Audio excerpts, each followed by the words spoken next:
오늘 마태복음 2장 1절부터 12절까지 말씀으로 영적인 부익부 쪽에 섭시다. 영적인 부익부 쪽에 섭시다 라는 제목으로 하나님 말씀을 나누기 원합니다. 예전에 여러분들 기억하실 겁니다. 한국에서 베스트셀러였던 책 중에 하나가 제목이 이렇습니다. 내가 배워야 할 모든 것은 유치원 때 다 배웠다 라는 책이었습니다. 책 내용을 보면, 그리고 책 내용을 굳이 안 봐도 생각을 해보면 그 말 참 맞다라고 생각이 됩니다. 왜냐면 우리가 유치원 때 이런 거 배웠거든요. 좋은 거 있으면 친구랑 나눠 갖기, 동생이랑 싸우지 않기, 동생한테 양보하고 샘내지 않기, 엄마 말 잘 듣기, 남들이 나한테 했을 때에 싫어할 만한 말이나 행동을 내가 남에게 하지 않기, 남이 나한테 이렇게 해줬으면 좋겠다 싶은 그 말과 행동을 하기, 입장을 바꿔서 생각해 보기, 불이익이 있더라도 do the right thing, 옳은 거를 하기, 이런 거 유치원 때 다 배운 거 맞죠? 이런 것도 있죠. 토요일 날 일찍 자서 일요일 아침에 아주 최상의 컨디션으로 주님께 예배드리러 오기. 주님께 드릴 헌금은 토요일 날 저녁에 미리 딱 준비해 놓기. 아침에 일어나면 말씀으로 하루를 시작하기. 아무리 바빠도 주님께 5분 기도부터 하고 하루를 시작하기. 아무리 바빠도 매일 읽어야 되는 성경 하루 분량 읽기. 아무리 바빠도 나보다 더 힘든 상황에 있는 교회의 지체들을 위해 기도하기. 이런 거요, 유치원 때 아니면 교회 주일학교 때 다 배우는 것이죠. 그런데 여러분 아시는 것처럼 아는 것만큼 실천하기, 이거보다 어려운 게 또 있을까요? 이 세상 사람들이, 아니 크리스찬들만이라도 아는 것만큼 실천하고 산다면 이 세상은 금방 천국으로 바뀔 겁니다. 근데 이런 생각 해보셨습니까? 아는 것만큼 실천을 좀 해보려고 하니까 이게 너무 어려운 거죠. 꼭 그렇게까지 할 필요가 있나? 너무 어려운데? 그냥 알기만 하면 안 되나? 꼭 실천해야 되나? 왜 꼭 아는 것만큼 꼭 실천해야 된다는 건 누가 한 말인데? 아니 지식만 좀 커지고 머리만 좀 커지면 안 돼? 어떻게 사람이 다 아는 것만큼 다 실천하고 살아? 당신은 그렇게 살아? 이런 생각 해보셨습니까? 근데 여러분도 기억하실 겁니다. 아이들이 어렸을 때요, 애가 처음으로 엄마 생일날, 아니 아빠 생일날, 꼬깃꼬깃한 종이에다가 아주 삐뚤빼뚤한 글씨로 엄마, 아니면 아빠 사랑해요, 아빠 최고예요, 이런 거 받았을 때 어떠셨나요? 기분 좋으셨나요? 안 좋으셨나요? 엄청 좋죠. 왜 좋죠? 사랑은 표현해야 되는 거니까. 감사도 표현해야 되는 거니까. 자식이 부모에게 감사해야 되는 거 당연한가요? 당연하죠. 당연한 건데 왜 감동받죠?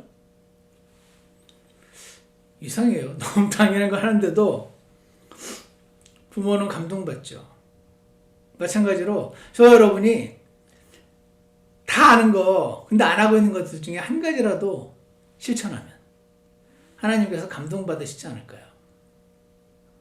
우리가 아는 수많은 시 가운데 하나라도 실천하면, 하나라도 순종할 때 하나님께서는 뭐 당연한 거 아니야? 이러지 않으시고 감동받으실 거라고 생각합니다.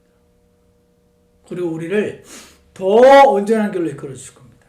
한번 순종했더니 더 온전한 길로, 더 온전한 길을, 더 온전한 빛을 비춰주시니까 더 환해지니까 또 더 순종하고, 이게 뭐죠? 부익부인 거죠. 빈익빈, 가난할수록 더 가난해지고 부익부, 부하일수록 더욱더 부해진다는 이 원칙은 여러분 싫어할 수도 있고 좋아할 수도 있으나 분명한 것은 성경의 원칙이에요. 근데 하나님은 빈익빈 쪽에 들어가지 말고 부익부 쪽에 들어가라. 최소한 영적인 영역에 있어서는 이것이 가능하다. 이렇게 말씀하시는 거죠. 그래서 오늘 제목을 영적인 부익부 쪽에 섭시다 라는 제목으로 정했습니다. 오늘 본문에 나타난 이 동방 박사들, 동방에서 온 지혜자들이 이 부익부의 선상에 섰던 사람들인 것을 하나님께서 제게 보여주셔서 오늘 이 말씀을 듣고 여러분과 제 안에 하나님께서 그렇지, 내가 아는 것만큼, 아는 것 중에 한 가지라도 오늘 내가 실천해야 되는 게 뭐가 있을지, 주님 나에게 뭐를 실천하고 뭐를 순종하기 원하시나요? 그렇게 묻고 순종하고 싶은 마음이 막 용서슴쳐 올라오게 해 주시길 간절히 원합니다. 주님, 제가 오늘 뭐를 순종하기 원하십니까? 이거를 묻게 되는 저와 여러분 되시기를 축복합니다.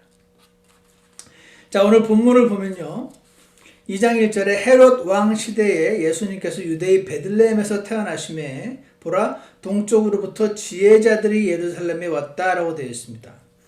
예전 성경, 개혁 성경에는 동방 박사라고 아마 기록되어 있는 것을 알고 있습니다.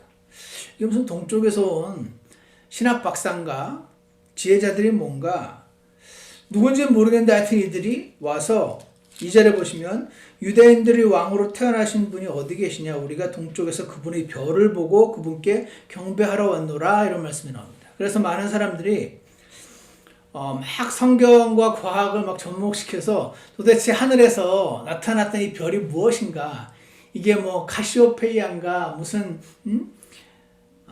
뭔가 무슨 별 이름 그때 막 계산을 해가지고 막 별들을 찾는 분들도 많이 계십니다. 북반구에는 무슨 별이 이맘때 나타날 수 있고 무슨 별은 남반구에는 안 나타나고 하면서 이 별을 막 찾고 그런 분들도 계신 걸로 제가 알고 있어요. 어쨌거나 이 별을 보고 찾아왔대요. 동방에 있는 지혜자들이. 그래서 대부분의 신학자들은, 성경학자들은 이스라엘을 중심으로 동쪽, 즉 바빌론 지역이 나오는데 그 바빌론에서 온 사람들일 것이다 라고 추측을 합니다.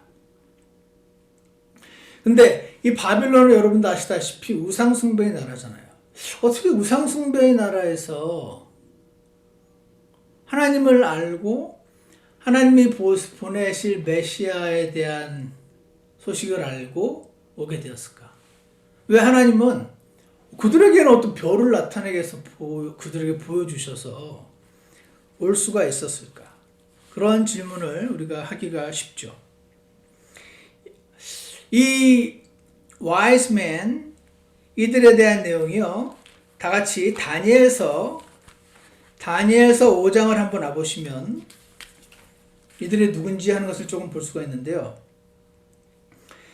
다니엘서 5장에 벨사살이라는 페르시아의 왕이 바빌론 왕이 연회를 여는데 그때 갑자기 어디선가 손가락이 나타나서 벽에다가 메네 테켈 우파르신 이라는 글자를 쓴 것을 보고 기겁을 합니다. 그렇지 않겠습니까? 갑자기 앉아서 막 부어라 마셔라, 우상숭배하는 자들이 그렇게 하고 있는데 어디선가 손가락이 나타나서 벽에 글을 쓰니 뭐 혼비백산했겠죠. 그랬을 때 7절을 보시면, 다니엘서 5장 7절을 보시면 왕이 크게 소리를 질러 별을 살피는 자들과 갈대아 사람들과 점쟁이들을 데려오게 하고는 바빌론의 지혜자들에게 말하여 이르되, 네 그룹이 나오는데 사실은 한 그룹이에요. 별을 살피는 자들, 점성술사라고 부르죠. 갈대아 사람들, 점쟁이들, 별을 보고 점을 치고요, 짐승의 배를 갈라서 나오는 그 창자 모양으로 점을 치는 사람들이 있었죠. 그래서 전쟁터에 나가기 전에 우리가 이길 것인지 아닐 것인지 신에게 물어보라 하면 이제 점쟁이들 나와가지고 배를 갈라서 창자 모양을 보고 별을 보고 점을 치고 이런 것들이 횡행했었던 시기입니다. 근데 그들을 가리켜서 바빌론의 지혜자들, wise men에게 말하여 이르되 누구든지 이 나왔던 이 글자를 해석해라 이렇게 지금 말하는 장면이 5장 7절에 나오죠. 8절에 보시면 그때 왕의 모든 지혜자들이 들어왔으나 이 점치는 자들 있죠. 점성술사들. 이 사람들을 지혜자들, wise men이라고 부르는 것을 보게 됩니다. 아무도 모르더래요. 그러다가 11절에 보시면 이들이 이제 자기들이 이 지혜자들이 자기들이 도저히 해석을 못하겠으니까 예전에 느부갓네살 때 아무도 맞추지 못했던 왕의 꿈을 내용을 맞추고 해몽을 했던 다니엘이라는 사람이 있습니다 라고 소개하는 장면이 지금 11절에 나오는데 왕의 왕국에 한 사람이 있는데 그 속에는 거룩한 신들의 영이 있나이다. 그래서 저 밑에 보시면 밑에 세 번째 줄에 느부갓네살 왕 곧 왕의 아버지 되시는 그 왕께서 그를 마술사들과 별을 살피는 자들과 갈대아 사람들과 점쟁이들의 우두머리로 삼으셨나이다. 이들은 다 점쟁이들이요, 마술사요, 별을 살피는 자들이요, 이런 사람들이었는데요.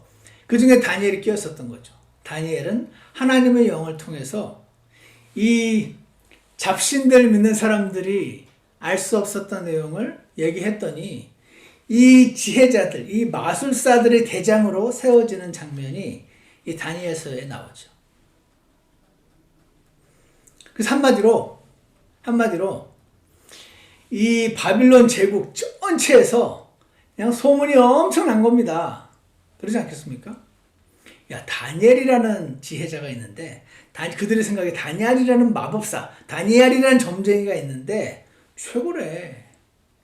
소문이 쫙 퍼지고 아마 이 다니엘로 인해서 해몽을 하지 못하고 왕의 질문을 해석해내지 못했던 많은 이 지혜자들이 죽을 뻔한 위기를 벗어나게 되죠. 그래서 아마도 이 지혜자들 사이에 인기가 최고였을 것으로 추정할 수가 있죠. 물론 시기하는 사람도 있었겠지만 여러분 이 다니엘서 2장부터요 7장까지는 구약 성경 전체가 히브리어로 기록이 됐는데 다니엘서 2장부터 7장까지는 특이하게 히브리어가 아니고 이 다니엘이 기록했으니까 다니엘이 바빌론에 가서 거기 사람들이 쓰는 글로 기록을 했어요. 고대 시리아어인 아람어로 기록을 했죠. 그래서 나중에 후대 유대인들이 다니엘서는 히브리어로 안 써져 있는데 이거를 성경으로 받아들여야 되나 말아야 되나 고민하고 하나님의 계시를 받아 그럼에도 불구하고 성경 안으로 들어오게 된 그런 책이 우리 다니엘서거든요. 그래서 성경학자들은 이렇게 생각합니다. 이 wise men, 이들 중에 하나였던 다니엘, 그리고 이 지금 다니엘서가 기록된 것이 BC 400년이니까 지금 동방박사들이 나타나기 400년 전에 살았던 이 다니엘의 소문은 아마도 바빌론 지혜자들 가운데 특별히 자자했을 것이며 소문이 그리고 다니엘이 남긴 이 책 다니엘서 아마도 다니엘서를 구해다가 열심히 읽고 분석하고 공부했을 것이라고 저는 확신합니다. 왜? 나도 그렇게 되고 싶으니까. 이거는 제 추측입니다. 나도 이 다니엘이 써놓은 이 책을 열심히 공부하고 지식이 생기면 나도 다니엘처럼 되지 않을까 해서 저는 분명히 열심히 공부했을 거라고 생각을 합니다. 그러다 보니 어떤 이들은 다니엘의 하나님을 만나게 되었을 것입니다. 성경에 기록되어 있지 않으니까 아무도 몰라요. 하지만 지금 성경적인 학자들이 수많은 학자들이 추정 이런 거를 educated guess 해놓은 것을 제가 지금 이렇게 요약해서 설명드리고 있습니다. 그래서 그 다니엘의 영향을 받은 그리고 다니엘서를 손에 쥐고 있는 그리고 당시에는 다니엘이 아마 모세오경 정도 갖고 있었을까 아마 그것조차 당시에는 이제 파피루스에 기록을 하고 해서 너무 양이 많아서 갖고 있지 않았을 것으로 생각하는데 어쨌거나 최대한 많이 갖고 있었다고 해봤자 다니엘서 한 권과 모세오경 5권에서 많이 갖고 있어봤자 6권 아니면 현실적으로는 다니엘서 한 권만 갖고 있었던 이 바빌론의 지혜자들 가운데서 그 성경을 열심히 원래는 출세하려고 열심히 읽고 공부했던 자들 가운데 이 다니엘서를 통해서 다니엘이 하나님을 만나게 된, 구원을 받은 구약 성도들이 분명히 있었을 것으로 보여요. 이 동방에서 왔던 지혜자들은 분명히 그들 중에 하나였을 것입니다. 자, 그래서요, 에스라서 7장 9절을 보시면 그 바빌론에서 예루살렘까지 오는데 넉 달 걸린다는 말이 나옵니다. 이들은요, 다니엘서를 읽고 연구하다가 유명한 성경 학자요, 그 이반젤리스트인 자나 라이스라는 분은 이렇게 얘기합니다. 분명히 다니엘서 9장에 나와 있는 다니엘의 70일에 그 부분을 공부를 했을 것이다. 예루살렘이 회복된다는 예언이 있으면서 그 회복되는 시기가 페르시아의 아탁세르세스 왕이 예루살렘을 재건하라 한 때부터 69일에니까 그때는 BC 446년이었으니까 아탁세르세스 왕이 예루살렘을 회복해라고 명령했던 그때, 즉 느헤미야 2장 1절, 그때부터 69일에 곱하기 7 하면 483년, 민수기 4장 43절에 따르면 유대인들은 30세에 사적을 시작하니까 계산을 해보면 AD BC 4년에서 AD 몇 년 사이 그 무렵에 이스라엘의 왕이 탄생할 것이라는 것을 이 지혜자들은 계산할 수 있었을 것이다. 어떻게 아나? 1800년대 서 로버트 앤더슨, 서리 이제 영국 사람 중에 아마 무슨 로버트 앤더슨 경이라고 표현하는 귀족의 무슨 자귀 같던데, 어쨌거나 이 서 로버트 앤더슨도 계산을 했거든요. 서 로버트 앤더슨 1800년대 계산했은 것으로 보았을 때 이 지혜자들도 분명히 계산을 했을 것이다 라고 educated guess를 하는 것입니다. 그래서 자나 라이스는 그렇게 표현하죠. 이들은 오늘 방금 읽었던 별을 보고 왔다고 하는데 사실은 별을 보고 한 게 아니고 별이 나타나기 전부터 하나님 말씀을 열심히 공부해서 대략 이 무렵이면은 메시아, 이스라엘의 메시아, 온 세상의 구주께서 태어나실 것 같다라고 생각하고 그분을 기다리고 있었던 사람들이었던 것으로 추측을 합니다. 자, 여기까지 제가 이제 말씀을 드렸습니다. 자, 그랬는데요. 이들은요, 별에 대해서 잠깐 설명을 드리면, 여러분, 예수님께서 베들레헴에서 태어나신다는 말은 다니엘서에 안 나와 있죠. 그리고 모세오경에도 안 나와 있어요. 그러니까 이들은요, 유대인의 왕이요 온 세상의 구주이신 분께서 이스라엘 어디서 태어나시는 건 알았지만 아마도 예루살렘 어디인가 아닐까라고 추측하던 상황에서 베들레헴인지 모르고 일단 언제든지 오려고 준비하고 있었던 사람이었을 것으로 보여요. 그러다 별이 나타났어요. 이 별은요, 우리가 알고 있는 그런 별이 아닙니다. 성경에서는 밝게 빛나는 물체를 별이라고 표현들을 합니다. 그래서 나중에 오늘 찾아볼 시간은 없으니까 Dr. John F. Walworth 같은 분들은 요한계시록 12장 4절, 12장 9절, 요한계시록 9장 1절, 요한계시록 22장 16절, 1장 20절, 그리고 고린도후서 11장 12절에서 4절을 14절을 보면은 사탄도 빛의 천사라고 불리는 것을 볼 때 별이란 light bearers, 역대기상 21장 15장 16절에도 공중에 떠있는 천사를 가리켜 별이라고 불렀었고, 민수기 24장 17절에서 야곱의 별을 힘 그라고 표현한 것을 볼 때 이 별은 천사를 말하는 것일 것이라고 추측을 합니다. 여러분 어떻게 생각하시나요? 저는 이렇게 믿습니다. 왜냐면요, 이들이 대략 지금 요약을 해보면 하나님을 알게 된 사람들이었어요. 다니엘서를 열심히 연구했어요. 그렇지만 저기 유대에 살고 있던 바리새인, 사두개인, 서기관들 이런 사람들에 비하면 성경 실력이 얕았겠죠. 근데 이들은 다니엘서를 읽다가 하나님을 알게 되고 하나님을 사랑하게 되었으며 자신이 알고 있는 것 중에서 최소한 한 가지를 실천하고자 했던 것으로 보입니다. 나를 하나님께서 오시면 나는 그분을 만나러 가야지. 너무 단순한 거죠. 이들에겐 이 믿음이 있었던 거죠. 나는 그분을 만나고 싶다. 나는 그분을 사랑하는데 그분이 이 땅에 오시면 나는 만나야겠다. 이 생각을 하고 있었던 것이에요. 그래서 성경을 열심히 연구한 끝에 이맘때쯤 나타나실 것으로 많은 성경학자들이 추측을 하는데 그러다가 어떤 천사가 나타나는 것을 보고 사인이구나 해서 따라오기 시작한 거죠. 아까 어디였죠? 에스라 7장 9절에 넉 달 걸린다잖아요. 아마 낙타 타고 왔겠죠. 이 동방박사 세 사람한테 세 사람이었는지 네 사람이었는지 10명이었는지 1명이었는지 2명인지 우리는 몰라요. 안 나와 있으니까. 근데 왜 세 사람이라고 하나? 그들이 갖고 있던 주님께 드린 선물. 그게 3가지 종류였잖아요. 그래서 세 사람이라고 로마 가톨릭에서 이야기한 것이 오늘까지 사실로 굳어졌지만 사실은 아닙니다. 모릅니다. 몇 명인지 모르지만 세 사람이라도 상관없고요. 그들이 하여튼 간에 왔어요. 오는데 열심히 공부하다가 선사의 사인을 받고 출발했죠. 넉 달을 모래바람을 뚫고 낙타 타고 걷고 해서 넉 달을 걸려가지고 예루살렘까지 왔어요. 그들은 몰랐습니다. 베들레헴에서 예수님이 태어날 것인지. 근데 왔더니 막 유대인들이 소동이 났죠.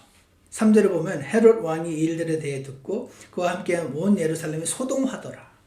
그러면서 그가 모든 수제사장들과 백성의 서기관들을 함께 모아 그리스도께서 어디서 태어나겠느냐라고 물었더니 이들은 다 알았어. 줄줄줄 외웁니다. 유대의 베들레헴이니이다 하면서 6절 유다 땅에 있는 베들레헴아 내가 가장 작지 아니하도다. 한 다스리는 자가 나와서 이스라엘을 다스리리라 했습니다. 줄줄줄 외우면서 베들레헴입니다 라고 했던 이들 가운데 아무도 베들레헴으로 예수님을 만나러 간 사람들이 없었다. 하지만 베들레헴인지 모르지만 여러 가지 아무것도 지식도 많이 없지만 그 다니엘서 한 권 가지고 열심히 공부하다 하나님의 선하신 인도하심을 믿고 한 발자국 발걸음을 내딛어서 예루살렘까지 왔던 이들.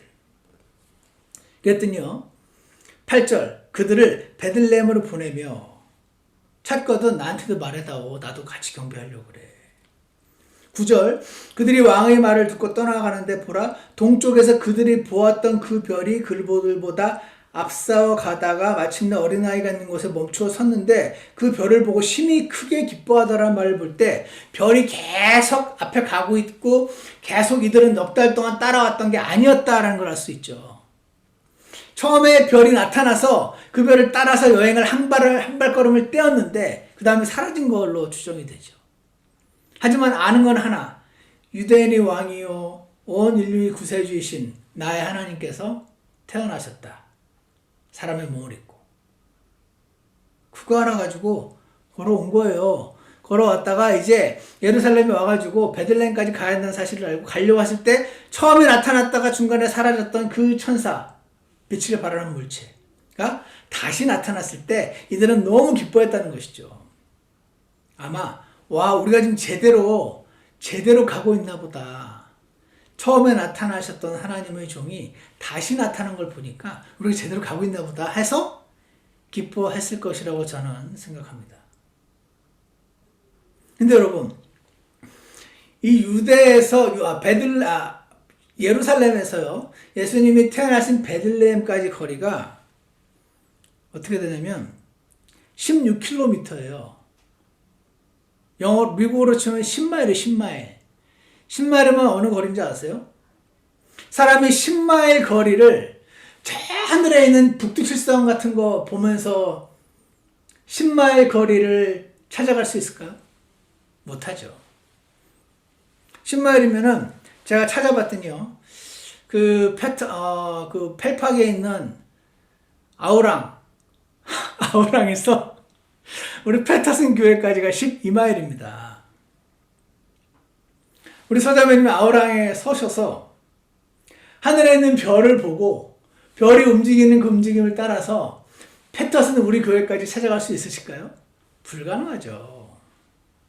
그래서 저는 많은 성경학자들이 이 별은 진짜 하늘에 있는 그 북두칠성 무슨 염소자리 뭐 그런 자리 별이 아니고 천사였을 것이라고 추정하는 것이 저는 맞다고 생각합니다. 그래서 따라갔죠. 갔더니 어떻게 됐어요? 11절 그들이 집으로 들어가 어린아이가 자기 어머니 마리아와 함께 있는 것을 보고 엎드려 경배하고 보물함을 열어 황금과 유향과 몰약 세 가지를 선물로 드립니다. 꼭 설명할 필요 없어요.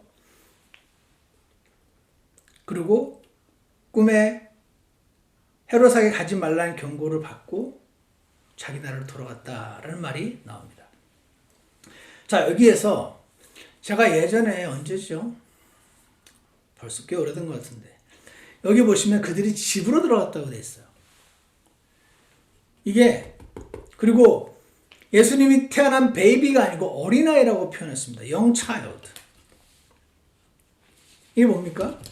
많은 성경학자들이 여러 가지 계산을 해서 어떻게 설명을 하냐면 지금 시기는 예수님이 태어났을 때가 아니고 예수님이 태어나신 지 예수님이 베들레헴에서 태어나신 후 거의 2년 정도 시간이 지난 시기다라고 설명을 합니다.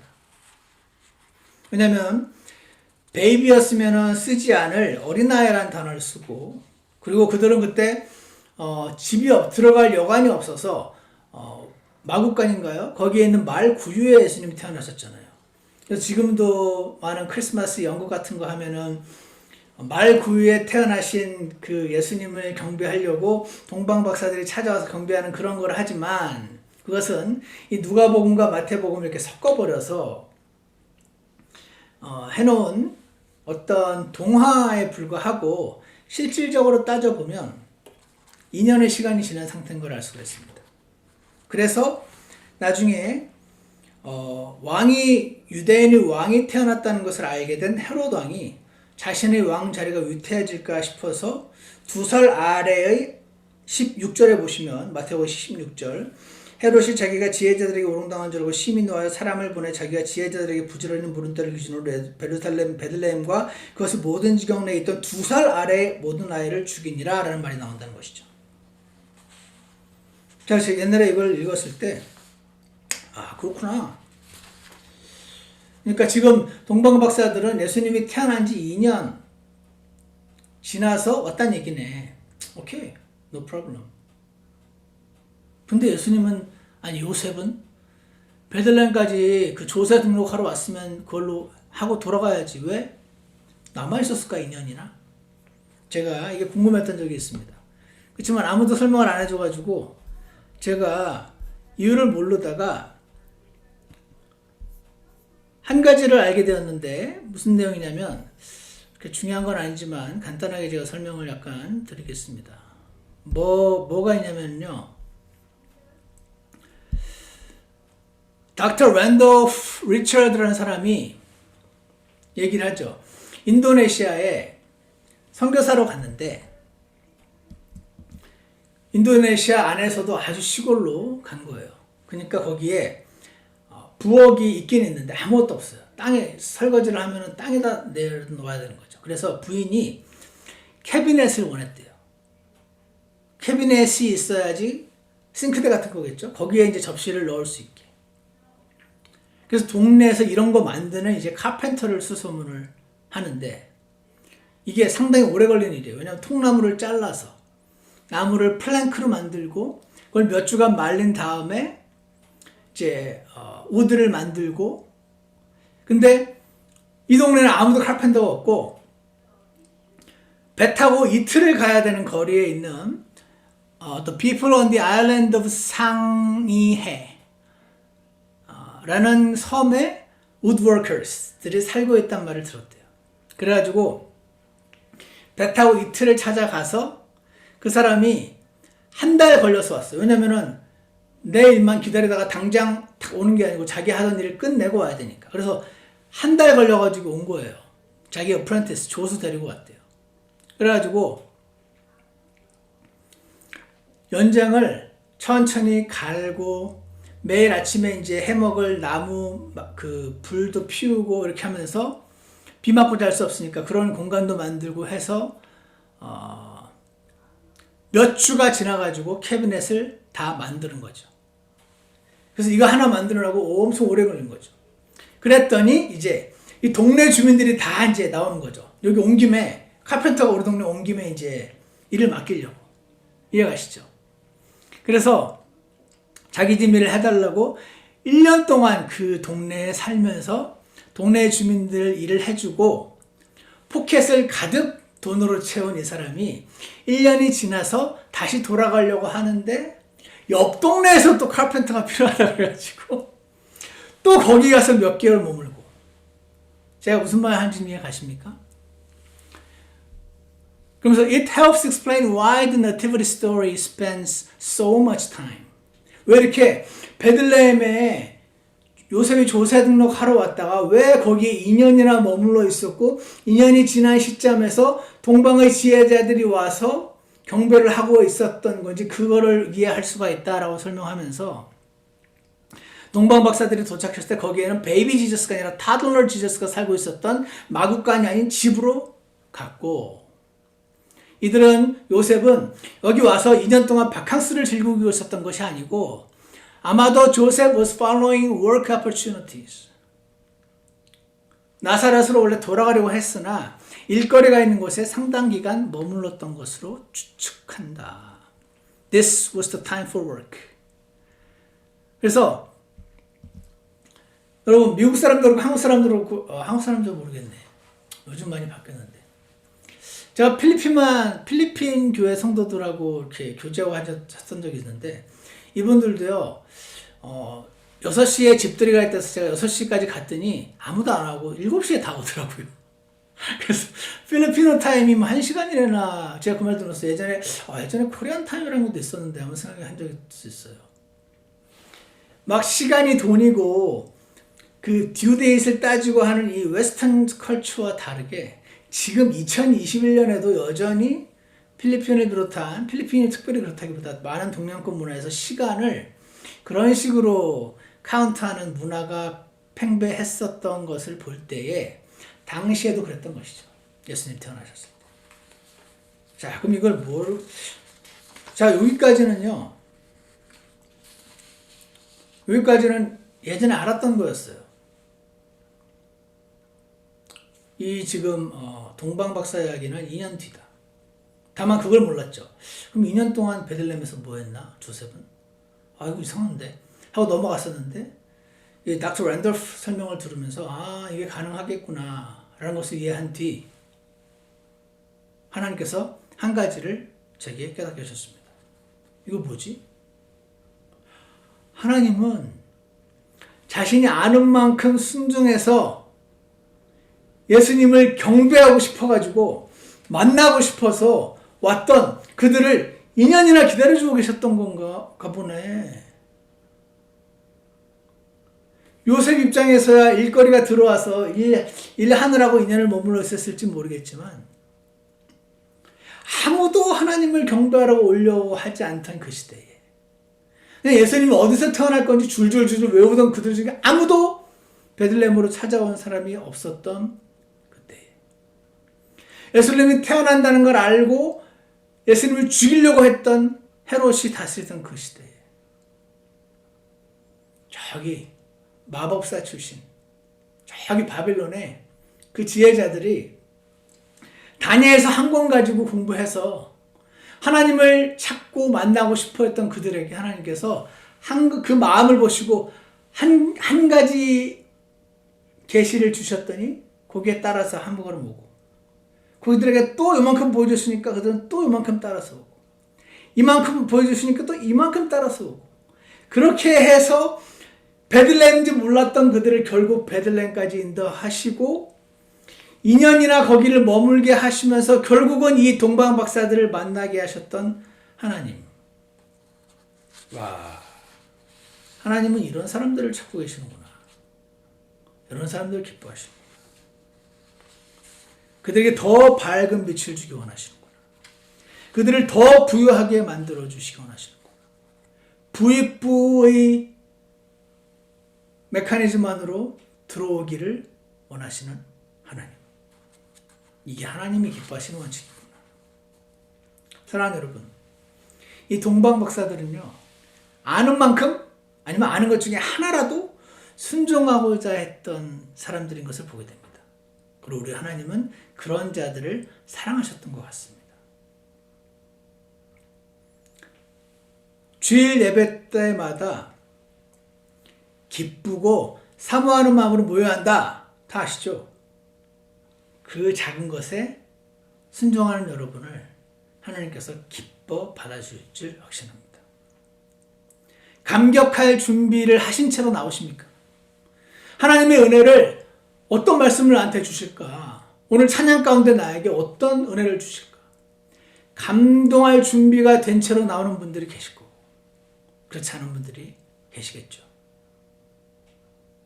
누가 더 많은 은혜를 얻어갈 것인가? 성경 지식이 많아서 베들레헴에서 태어난 거 줄줄 외우던 바리새인이 되고 싶지 않습니다. 거기 태어나신다고 하는 말 듣고 직접 발로 찾아가는 동방박사가 되시기를 축복합니다. 구원받아서 감사한 사람이 우리가 돼야 되죠.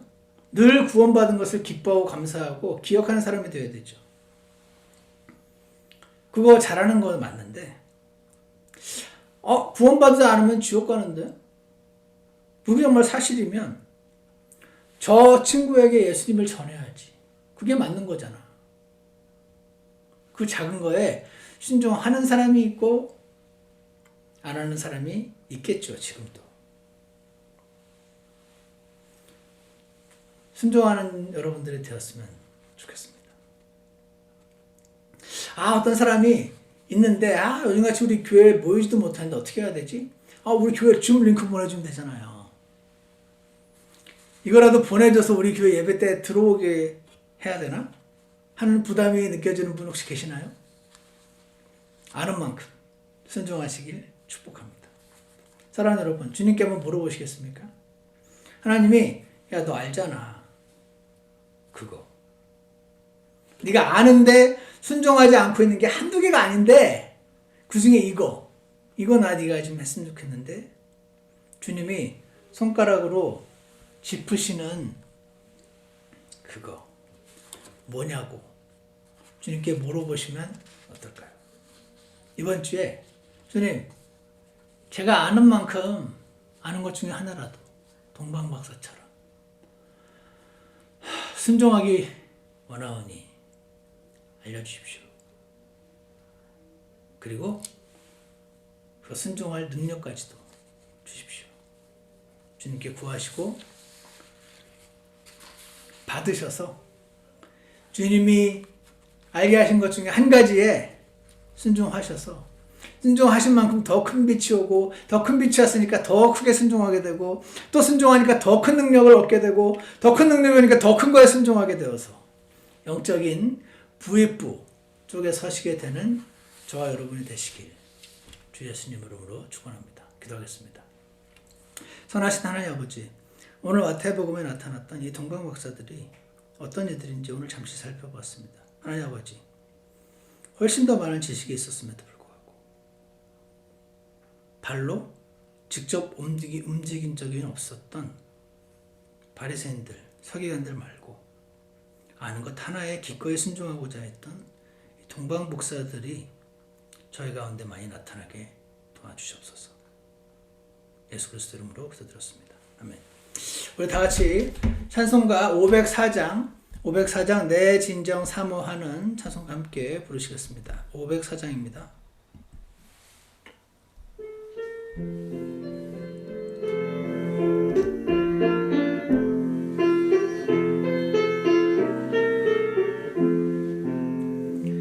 내 진정 사모하는 친구가 되시는 구주 예수님은 아름다워라.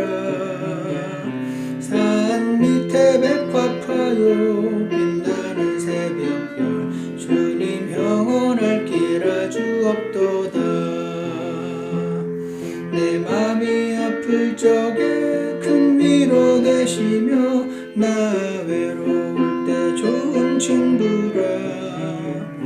주는 저 산 밑에 백합 빛나는 새벽별 이 땅 위에 비길 것이 없도다. 내 몸의 모든 염려 이 세상 고락간 나와 항상 같이 하여 주시고 시험을 당할 때에 악마에게 교를 즉시 물리치사 날 지키시네. 온 세상 날 버려도 주 예수 안 버려 끝까지 나를 돌아보시니 주는 저 산 밑에 백합 빛나는 새벽별 이 땅 위에 비길 것이 없도다. 내 마음을 다하여서 주님을 따르며 주의 길이 나를 사랑하리니 물 불이 두렵지 않고 창검이 겁없네. 주는 높은 산성 내 방패시라. 내 영혼 먹이시는 그 은혜 누리고 나 친히 주를 뵙기 원하네. 주는 저 산 밑에 백합 빛나는 새벽별 이 땅 위에 비길 것이 없도다. 하나님 아버지, 참 아름답고 별보다 찬란하시고 우리를 만나러 오시고 지금도 선하게 인도하시기 원하시는 주 예수님, 오늘 우리 동방박사 이야기를 통해서 주님 저희가 바리새인 말고 동방박사 같은 자들 될 수 있게 도와주시옵소서. 하나님 말씀을 게을리 공부하지 않도록 열심히 살피고 읽고 연구하는 자들 되도록 축복하여 주시옵소서. 그리고 아는 만큼 아는 것 중에 하나라도 실천하는 것을 게을리하지 않는 자들 되게 하셔서 우리도 모르는 새에 바리새인이 되지 않게 하시고 한 가지에 순종할 것을 묻고 순종하고 실천하는 자들 되게 하셔서 하나님 너무나 기뻐하시는, 마땅히 할 거 했음에도 불구하고 너무나 감격하시고 사랑하시고 더욱 온전한 길로 인도하시기 원하시는 그런 동방박사의 삶을 저희 모두가 살려드릴 수 있게 축복하여 주시옵소서. 지금 코로나 시절에 마땅히 무슨 움직임을 어떻게 가져야 될지 모르겠는 그런 저희들에게도 주님 친히 나타나서 말씀해 주시고 작은 일 한 가지에 순종하고 주님을 기쁘시게 해드리는 저희 모두가 되게 인도해 주시기 원합니다. 예수 그리스도 이름으로 기도드렸습니다. 아멘. 예배를 마치겠습니다.